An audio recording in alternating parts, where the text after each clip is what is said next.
প্রতিদিন কবর, যার কবর যেখানে, তার কবর তাকে ডাক দিয়ে বলে, ও আল্লাহর বান্দা শোনো, আনা বাইতু দুধ, আমি পোকামাকড়ের ঘর।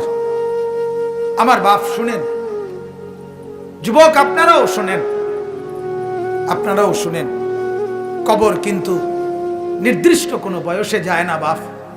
প্রতিদিন কোলের বাচ্চাও কবরে যায়, 90 বছরের বুড়োও কবরে যায়, 16 বছরের 20 বছরের তাকড়া জওয়ানও কবরে যায়। কবরস্থানে সব ধরনের লাশ আছে।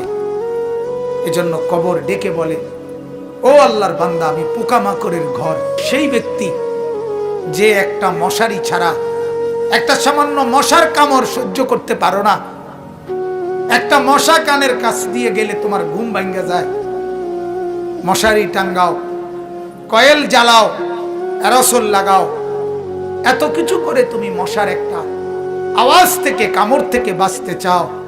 হায় আল্লাহর বান্দা, তো বছরের পর বছর, শত শত বছর কবরের মধ্যে এই পোকামাকড়ের ঘরে কেমনে থাকবে?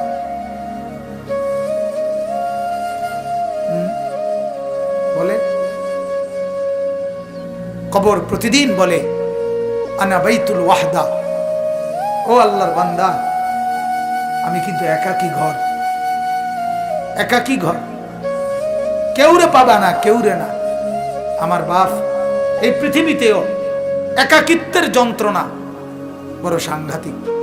আপনার ঘরে যদি লক্ষ কোটি টাকারও মাল সামানা থাকে, খাদ্য খাবার, ফল ফলাদি সব আছে, সব আছে, শুধু স্ত্রী নাই, মা নাই, বাপ নাই, ছেলে নাই, মেয়ে নাই, কেউ নাই, আপনি শুধু একা। খোদার কসম, এই একাকিত্বের যন্ত্রণায় ঘরের সব কিছু না, সারা দুনিয়াটাই আপনার কাছে বিষাদ মনে হবে, মনে হবে আমার কিছুই নেই। গত বছর আপনারা অনেকে শুনছেন হয়তো, এক ভদ্রলোক, ঢাকার শিল্পপতি, কোটি কোটি টাকার মালিক, গার্মেন্টস মেল ফ্যাক্টরির মালিক, ওই ভদ্রলোক একাকিত্বের কারণে, স্ত্রী নাই, ছেলে নাই, মেয়ে নাই, বিবিও দূরে সরে গেছে, ইউরোপ থাকে, ছেলেও থাকে বাহিরে, মেয়েও থাকে বাহিরে, একটা লোক নাই ফ্যামিলিতে। শুধুমাত্র এই একাকিত্বের কারণে এরকম মোবাইলে লাইভে সারা পৃথিবীকে জানাইয়া, সবার সামনে, সারা বিশ্বের চোখের সামনে এরকম কপালের মধ্যে পিস্তল ঠেকাইয়া নিজের জীবন নিজে দিয়ে দিছে, আত্মহত্যা করছে শুধু একাকিত্বের যন্ত্র।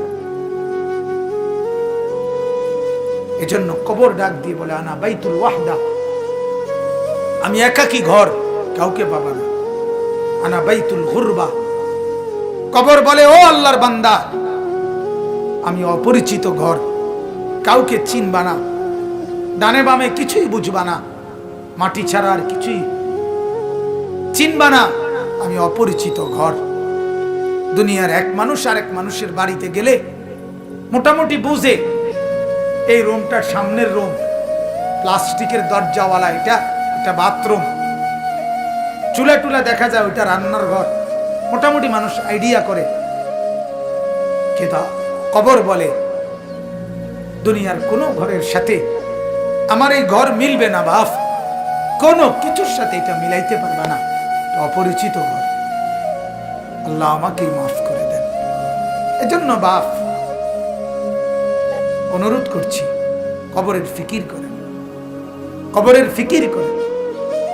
সাইয়্যিদুনা উসমান রাদিয়াল্লাহু তাআলা আনহু, হযরত উসমান নবীজির সাহাবী, উনি যখন কোন কবরের সামনে দাঁড়াইতেন, তখন তিনি এই পরিমাণ ফাবাকা, কাঁদতেন, হাত্তা ইয়াবুল্লা লিহিয়াতাহু, কাঁদতে কাঁদতে তার দাড়ি পর্যন্ত ভিজে যেত। অন্যরা জিজ্ঞাসা করতেন, ও আমিরুল মুমিনিন, কবর দেখলে আপনি এমন করেন কেন? তখন তিনি বললেন, তুমি জানো না, এটাই তো আখিরাতের প্রথম মঞ্জিল, আউয়ালু মানজিলিন মিন মানাজিলিল আখিরাহ, আখিরাতের প্রথম ঘর, প্রথম স্টেশন। মান নাজা মিনহু, এখান থেকে যে মুক্তি পাবে সে তো বাকি সব ঘাটিতে মুক্তি পাবে, এখানে যে আটকায়া যাবে সে তো সব ঘাটিতে আটকায়া যাবে। এই জন্য কবর দেখলে আমার ভয় হয়, না জানি আমার কবরে কি হবে, না জানি আমার কবরে কি হবে।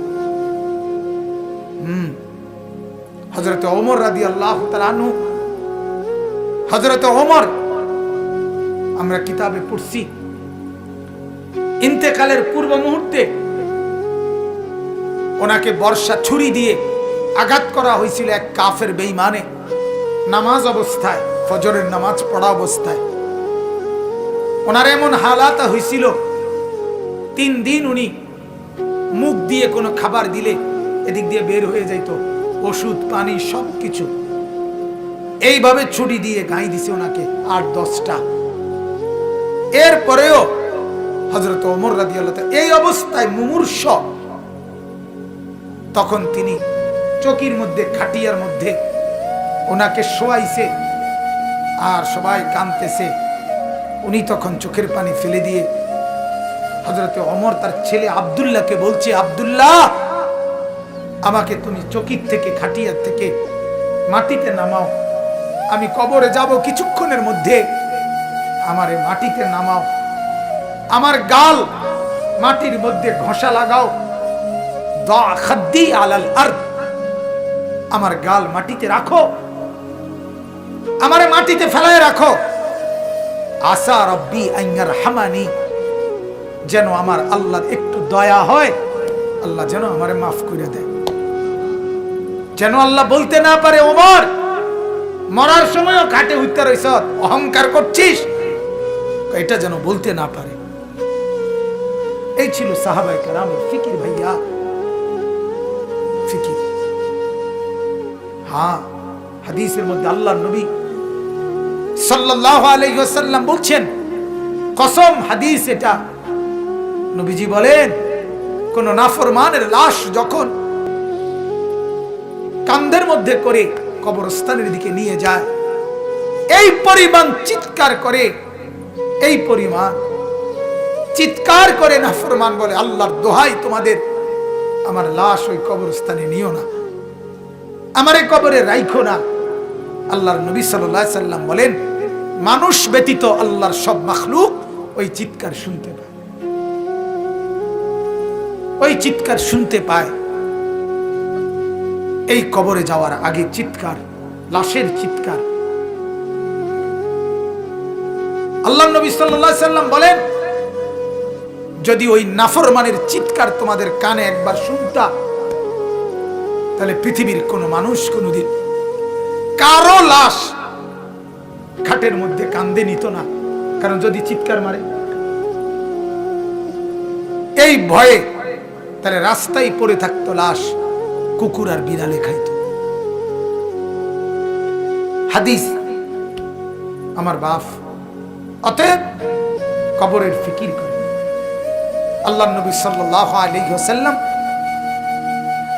মৃত্যু পর্যন্ত নবীজি নিজে নিজে, আল্লাহর নবী সাল্লাল্লাহু আলাইহি ওয়াসাল্লাম 5 ওয়াক্ত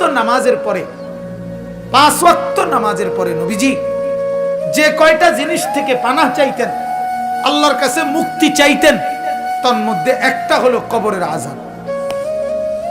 আল্লাহুম্মা ইন্নী আউযু বিকা মিন আযাবিল কবর, আল্লাহ কবরের আযাব থেকে বাঁচান। অমিন ফিতনাতিল কবর, কবরের মুসিবত থেকে বাঁচান। আল্লাহর নবী সাল্লাল্লাহু আলাইহি সাল্লাম বলেন, কোন নাফরমান যখন কবরে প্রশ্নের জবাব দিতে পারবে না, তখন আল্লাহ তাআলার পক্ষ থেকে বলা হবে, ফাআফরিশুহু মিনান নার ওয়ালবাসুহু মিনান নার ওয়াফতাহু লাহু বাবান ইলান নার।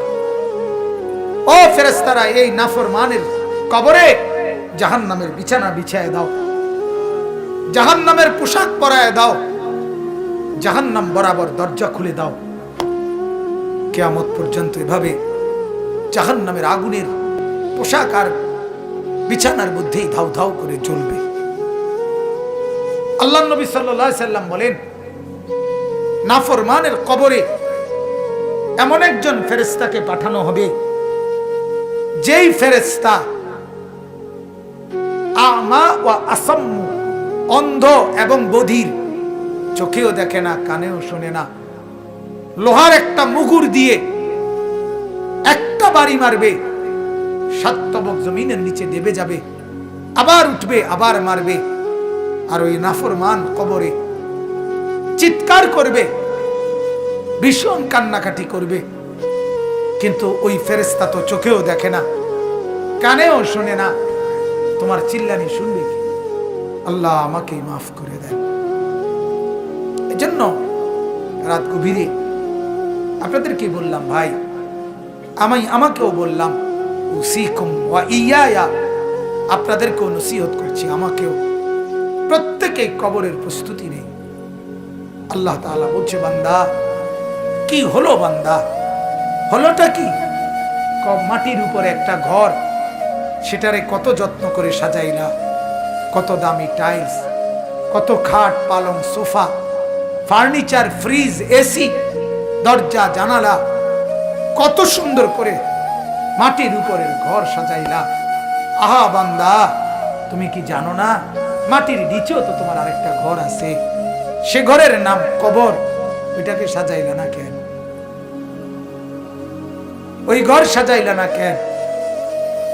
মাটির উপরের ঘর যদি সাজে খাট পালং আর সোফা দিয়ে, তো মাটির নিচের ঘর সাজে জিকির তাসবিহ তেলাওয়াত দিয়ে, আল্লাহ তাআলার গোলামি দিয়ে, সেজদা দিয়ে, নামাজ দিয়ে, হালাল ভক্ষণ করে কবরের ঘর সাজাইতে হয়। নেক আমলের পুঁজি নিয়ে যদি কবর সাজান, তো কবরটাকেই আল্লাহ তাআলা ফেরেশতাকে বলবে, ফাআফরিশুহু মিনাল জান্নাহ ওয়ালবাসুহু মিনাল জান্নাহ, আমার বান্দার কবরকে জান্নাতের বিছানা বিছায়া দাও, জান্নাতের পোশাক পরায়া দাও, জান্নাত বরাবর দরজা খুলে দাও, কবরটা চতুর্দিকে 70 হাত প্রশস্ত করে দাও। এরপরে এভাবে করার পরে নেককারের কাছে সুন্দর হাসানুল ওয়াজহ, সুন্দর চেহারার আকৃতির এক নওজোয়ান আসবে। তখন কবর ব্যক্তি বলবে, আমি তো আপনাকে চিনলাম না। তখন সে বলবে, আনা আমালুকা সালিহ, আমি তোমার সারা জিন্দেগীর নেক আমল। আজ প্রস্তুতি নাও, জান্নাতে তোমার বন্ধুদের সাথে, জান্নাতের মেহমানদের সাথে, তোমার আত্মীয়দের সাথে মিলিত হবে। এটার খুশখবরই আমি তোমাকে দিতে আসছি। হাদিসে আছে, আল্লাহর নবী বলেন, তখন নেককার কবরবাসী বলবে আল্লাহর কাছে, ইয়া রাব্বি আকিমিস সাআ হাত্তা ইয়ারজিআ ইলা আহলি, আল্লাহ আরে জলদি কিয়ামত শুরু করে দেন, আমি আমার পরিবারের কাছে ফিরে যেতে চাই। মানে জান্নাতে যেতে চাই, জান্নাতে যেতে চাই। এজন্য কবরকে ভয় করেন। আপনি আমি প্রতিদিন দেখতেছি, প্রতিদিন মানুষ কবরে যায়, যায় কিনা বাপ? ওরা কেউ মরতে চায় নাই, কিন্তু মৃত্যু তাদের কাউকে রাখে নাই। কেউ মরতে চায় না, কেউ না। একেবারে 120 বছরের বুড়ো মানুষটাকেও, 120 বছরের বুড়ো মিয়া, তারেও মানুষ ডাক্তার দেখায়, তারেও হসপিটালে ভর্তি করায়, তারেও তো চেষ্টা করে আমার 120 বছরের দাদা যেন না মরে, আমার 120 বছরের বাপ যেন না মরে। তিনিও মরতে চান না, কিন্তু কবর ডাক দিয়ে বলে, আমি কাউকে থাকতে দেই না। দুনিয়া বলে, মাটি বলে, আরে বন্ধু মরতে তো কেউই চায় নাই, আমি তো কাউকে থাকতে দেই নাই। ফেরাউন তো মরতে চায় নাই, নমরুদ তো মরতে চায় নাই, সাদ্দাদ আর কারুন তো মরতে চায় নাই, কিন্তু মৃত্যু তো তাকে ছাড়ে নাই। ছাড়ছে কিনা ভাইয়া? নওজোয়ান, কি রঙের গুড্ডি উড়াইতেছ বাপ? কি রঙের গুড়ি উড়াচ্ছ? এভাবে ভুলে গেলা কবর, অথচ তোমার সামনে মানুষ অ্যাক্সিডেন্ট হয়, জলজ্জন্ত মানুষ মরে যায়। ওই যে রাস্তায় এখনো শুনলাম,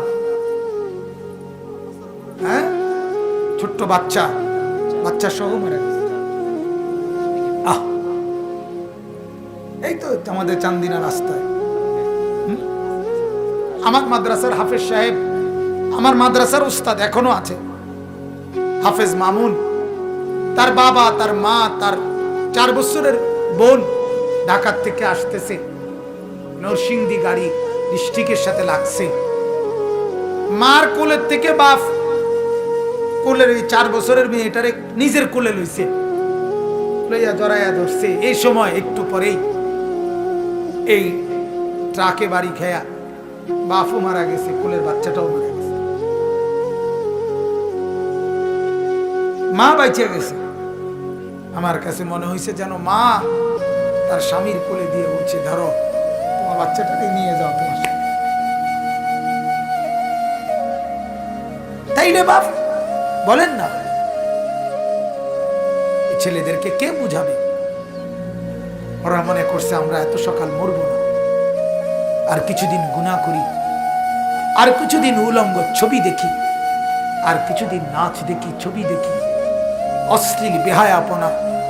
আমাদের মা আর বোনেরা বুঝছে আরো কিছুদিন ফুর্তি করি, রূপ দেখাই, যৌবন দেখাই, রাস্তায় রাস্তায় লম্পটের ভোগের সামগ্রী, নজরের সামগ্রী হই। এই হলো আমাদের মা আর বোনেরা। টেলিভিশন ভুলায় দিছে ওদেরকে আখেরাত, কবর, নর্তকীর নাচ, উলঙ্গ ছবি,